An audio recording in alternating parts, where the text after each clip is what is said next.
Hi Sanam, hi Shivam, welcome. Hello, Thank you, sir. sir. Hi.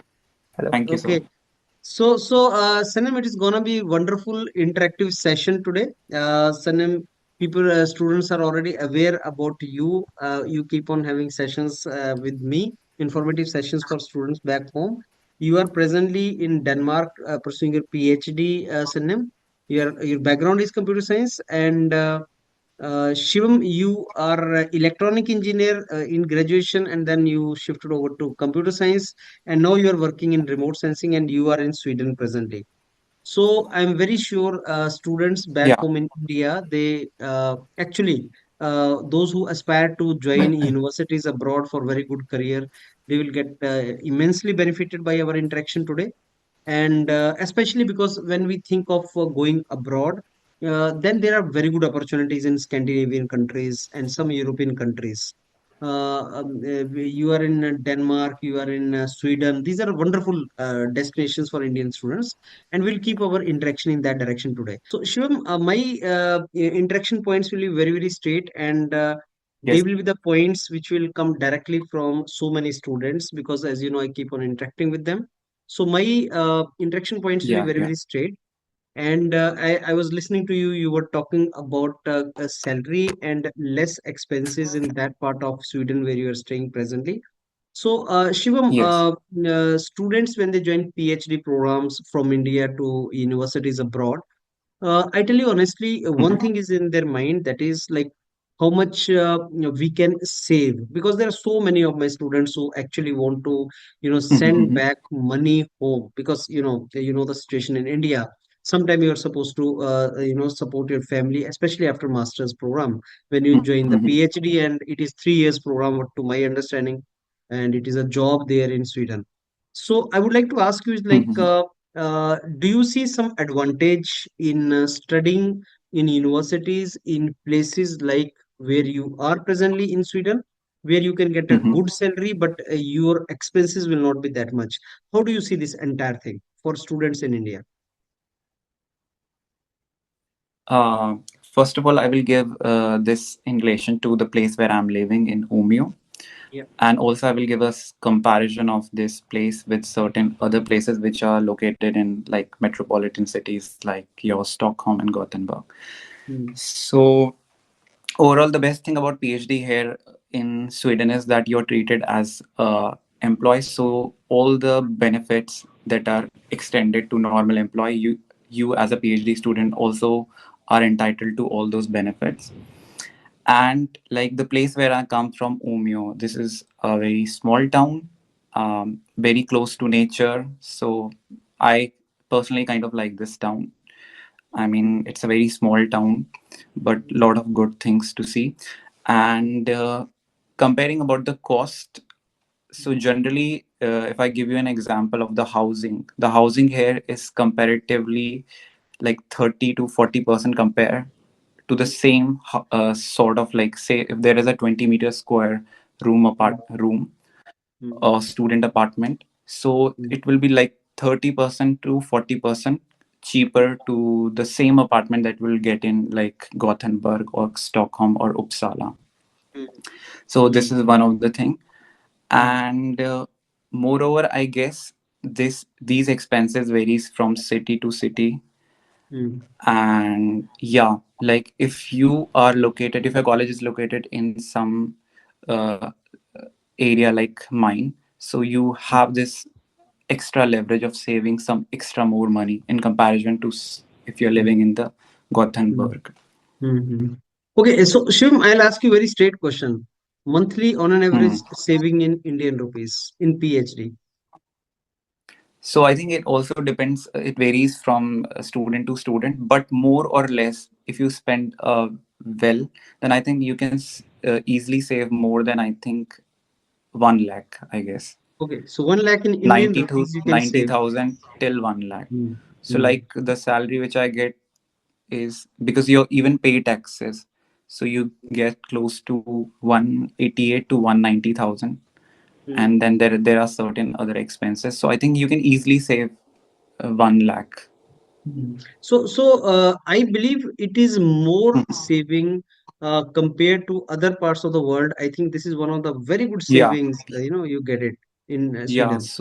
so Mm, yeah, we are very well aware of the fact that Scandinavian countries like your Sweden, Norway, Denmark, they are mm, very well known for paying good salary to their PhD student. So mm, yeah, that is one of the perk of doing a PhD in mm. these Scandinavian countries. So yeah, And that expense like may vary from country, like region to place to region, but place. yeah, more or less you save kind of same. I mean, there would be like in Yeah. metropolitan cities you can save a little less, but it would be kind of more or less same. Okay. So Shivam, as you said, this is a job. You are employee of the university. It is an employment. It is not higher Mhm. education stuff. So is it strictly for 3 years, or how many cases where you can exceed PhD from beyond 3 years, or is it strictly 3 years? Like what I've seen in like in Sweden generally PhD duration is of 4 years, Mm, and there are certain PhD students who do it for 5 years. So generally, in 4 years, you generally are completely focused on your research work. But when it's of 5 years, mm, so in 5 years, there are certain students who work part time, like 75% they will work for one like for the university, and maybe 25% they are working for some company. And then there is another case also, like you will 75% of your time you will dedicate for your research work, and 25% will constitute towards teaching. So yeah, so these mm, three cases mm. do happen. So you But will get salary generally for the 4 years. Mm, generally the average duration is 4 years, so you mm. get paid for that 4 year 4 years. duration. Yeah. Okay. So other than salary, and do you also get Mhm. some kind of other, because it is employment, and as we see typically in employment, you get different perks, you get different things. So do you also get those kind of things like traveling allowance or something if you want to come back home once in a year or Yeah, something? yeah. So like, so there are many advantages. Like if you go for any conference, like you can Mm, attend up to 4 conferences. mhm, It also depends from university to university. mhm, So I mean, apart from these expenses, since there are a lot of scholarship that are available here, like there are mhm, 8 to 10 kind of scholarship that you can apply, mhm, and most of these things are generally you're paid by your universities.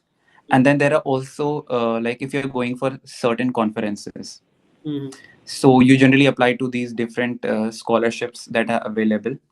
So if you get by them, then it's good. If you don't get those scholarship, then you know your university, you can pay it from your university account, and you have full-fledged mhm. thing like that your university would pay. So you have a lot of leverages in that thing. So And almost also one there are conference per year. Mm, no, it can be more than that. I've seen people mm, attending 3 or 4 conferences. So there mm, is a lot of flexibility like in this thing. mm, And also like as an employee, there are, as you were asking about the benefits. So like I will give example in my universities. mm, First of all, you have depending on your age, you have different days of vacation. Like if you mm, are under 30, your age mm, is under 30, you get close to 29 or 30 days of vacation. If you're over mm, 30, then varies like uh, 32 34 days of vacation. And this vacation is something that is paid, it is mm, mandatory. You have to take these vacation.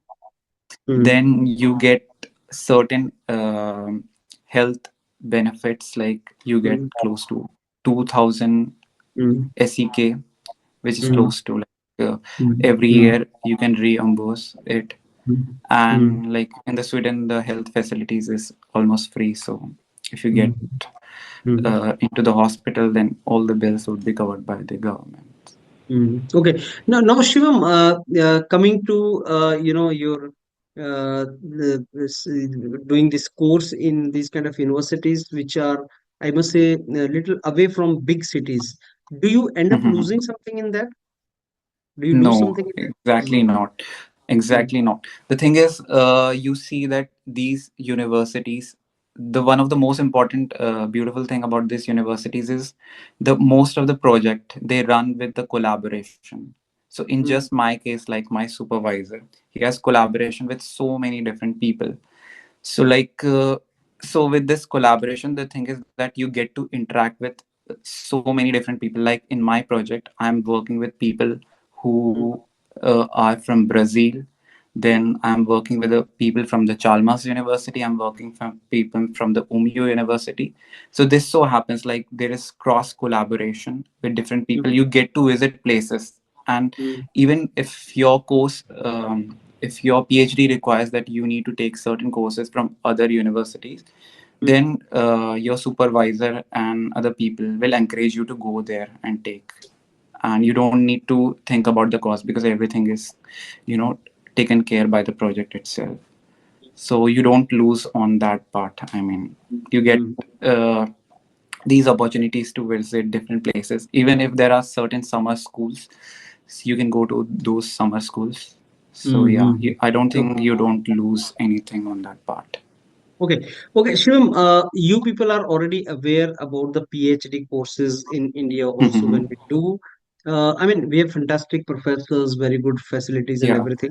But I tell you honestly, since I'm Hmm. also product of that entire Hmm. system, I've seen that there's a peculiar kind of pressure on students when they're doing PhD in India. There are many reasons for that. Yeah.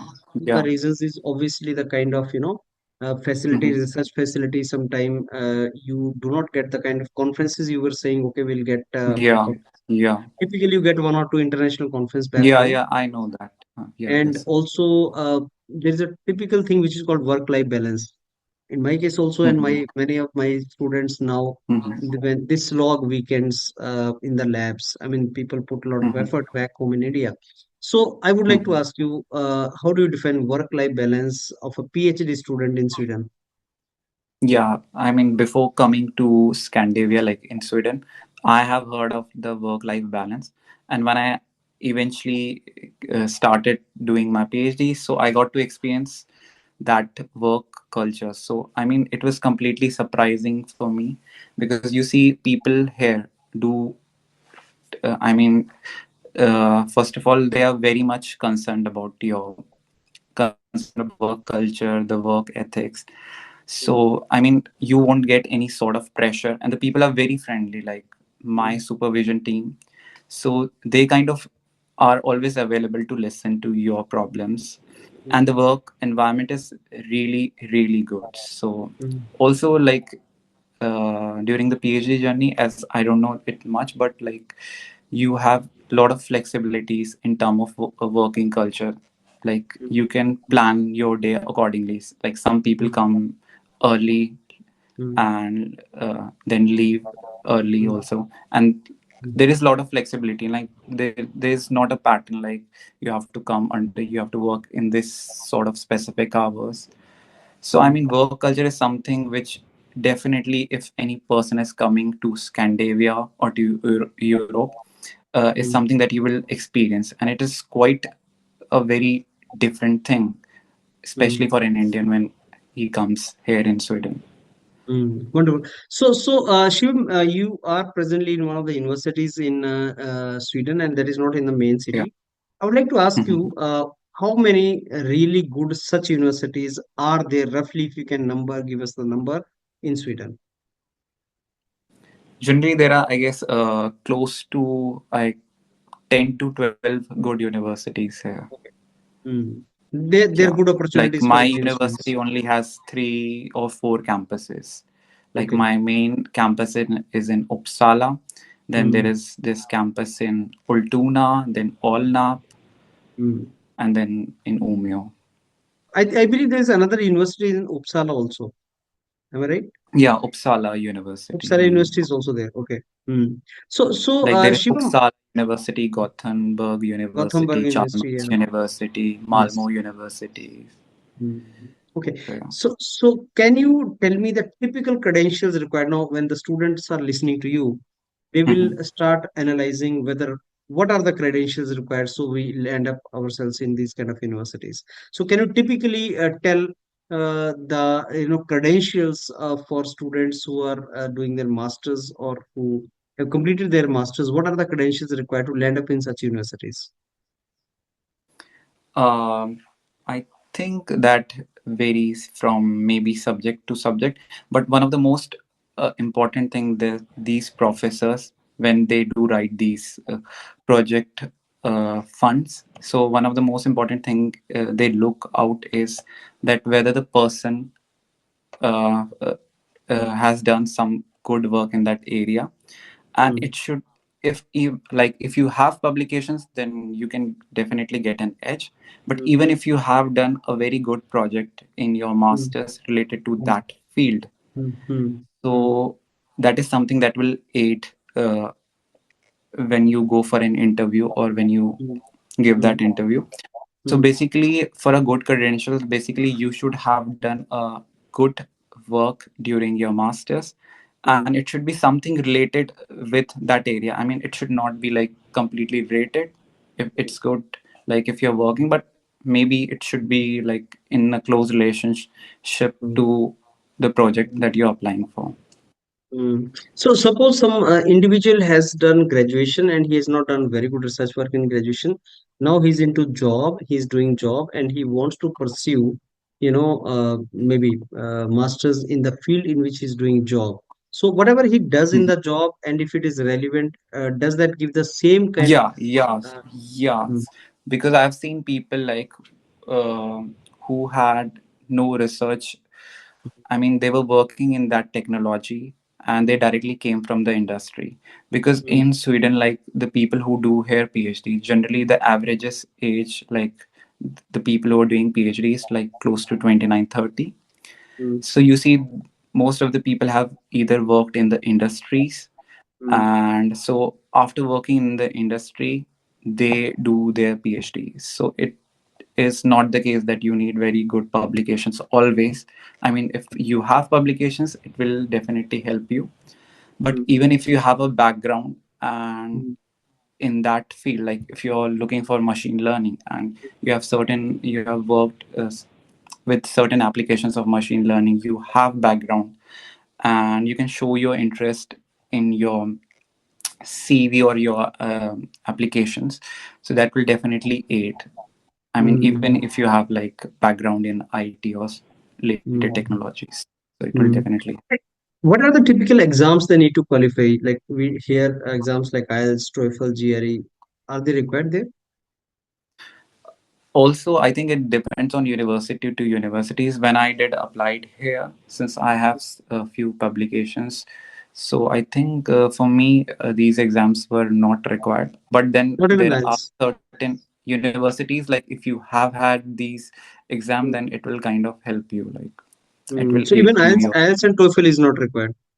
No, like in my case, Mm, it was not required because I mm. think probably you had a publications, and then Okay. through the interview they obviously get to know about like your speaking skills and Mm, other things. They can make a good picture of how you mm, speak. mm, mm, So, mm, mm. so Okay, Shivam, there is a perception in students back home in India, and that is Mhm, you need to have brand. You need to have brand of IIT, NIT. You should have very mhm, good credentials, academic CGPAs, and mhm, you should have a lot of publication. Then only you will get good university and scholarship. How mhm. true is that? I mean, that's obviously not true. So, because I am the one example, because I don't have like, I did my graduation from a normal government college, and I also did my master from normal government college. So, it is completely driven by the work you do in your masters. Okay. Even if you are, I mean, definitely if you are from IITs, IITs is definitely a tag. But even Mm, if you are from some other sort of universities which are not very well known, but mm. you have done good work in your Yes, sir. master, a good Mm-hmm. project also. If you have Project. Mm, publications, good. If you have not mm, don't have any publications, doesn't matter. But you have okay. done good work, so it will Mm-hmm. definitely help. I mean, Mm-hmm. so people who are from normal universities, so Mm-hmm. they should not think like Mm-hmm. I mean, I used to think like that, but that's not the case. Mm. Okay, you are using the term good work. So, most of the students who are listening to you, they Mhm. normally are not very clear what is the meaning of this good work. Do you mean that the project when they do, they are using a lot of emerging technologies into that, or what do you mean by good work in project? Good work, I generally define as something you're doing a project Now, it might not be a very big project, but maybe a some simple project related. If you're say you're using some, in my case, like I did work with remote sensing, so I was using remote sensing data set. So good work is something like you're trying to solve certain problem with that project in your domain. It could be some simple problem. I mean, it should not be like you have just taken certain code, executed it. You have kind of put in certain efforts to build certain part of that applications, or you're trying to solve certain sort of problems in that domain. So that is, I guess, a good work. It should not be a very big project like masters, but it should be something not like you have just like every random person is doing that sort of thing. So, I Okay. mean, it should give a reflection that yes, you have done something in your masters. You're, I mean, so that is something I define as a good work. Mhm. Okay, so Shivam, your entire journey, electronics and computers, and then agriculture, it is typically Mhm. interdisciplinary stuff. Yeah, So yeah, I would like to ask you, is like the scholars, PhD scholar, research scholars in your lab, they are from different other backgrounds also. yeah. So since I'm from agriculture universities, most of the people here there are few people who have a technical background, but most of them have the background from forestry. But Mm, then, like in SLU, there are projects which are quite interdisciplinary. mm, Like mm, for me, like in a Swedish SLU, University of the Agriculture Sciences, we are working on radar. So we have a dedicated radar tower. Also, we fly drones and a lot of work related with the machine learning. So, I mean, these kind of diverse things you can see. Okay, So, yeah. good. So, Shivam, now my last interaction point to you is again a Mhm. favorite question of the students, and that is, okay, we completed our PhD. Now what? Mhm. So after PhD in Sweden, what will be the opportunities? Obviously, that's a very important question from student side. Mhm. So basically, it also again depends, varies from field to field. But mostly, like if you are somebody who want to continue in academia, so people generally go for postdoc. Generally, I've seen people doing their first postdoc, and after doing your first postdoc, I mean, there are position of researcher also. These are sort of permanent positions, but there are very few positions of a researcher. So they are very competitive. And if you land up one, then it's very good.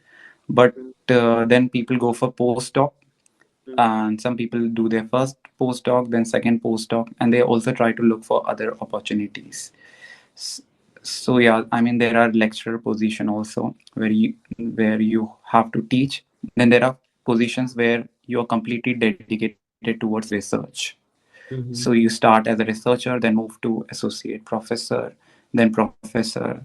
So that is something very niche, and I mean it takes Mhm. time to get over Okay. there. And And also industrial you jobs can also. move into industry as well. There are a lot of opportunities in industries also. So nothing to worry after PhD. You'll get No, opportunities. no, obviously not. I mean, you will, Okay. the most important thing, you will get to learn a lot of new things, and you will interact with so many people. There would be so much cross collaboration. So you will definitely learn a lot of things. And also, there would be many other opportunities that will be available to you. And that will obviously you will come to know when you come here, you work here, you collaborate with people, and like you work with people from different industries, you form association with them, you will get to know about a lot of opportunities that will come forth for you after doing your PhD. So yeah. Wonderful. So, Shivam, that brings us to an end of this marathon interactive session. But Yeah, believe me, yeah, I mean, there were so many to the point, precise and concise inputs for the students who are listening to this interactive video, and they will get immensely benefited, especially those students who are not from very high ranked universities in India, but they want to get into really good universities abroad and have very good career. So let me thank Sanyam and Shivam, both of you, for your time which yeah, you sir. Thank spared you. for this interaction, and all the very best. Thank you. Yeah, yeah. Thank you, sir. It was a very nice interaction with you, and I hope this interaction will help a lot of people. Yeah. Surely, surely it will.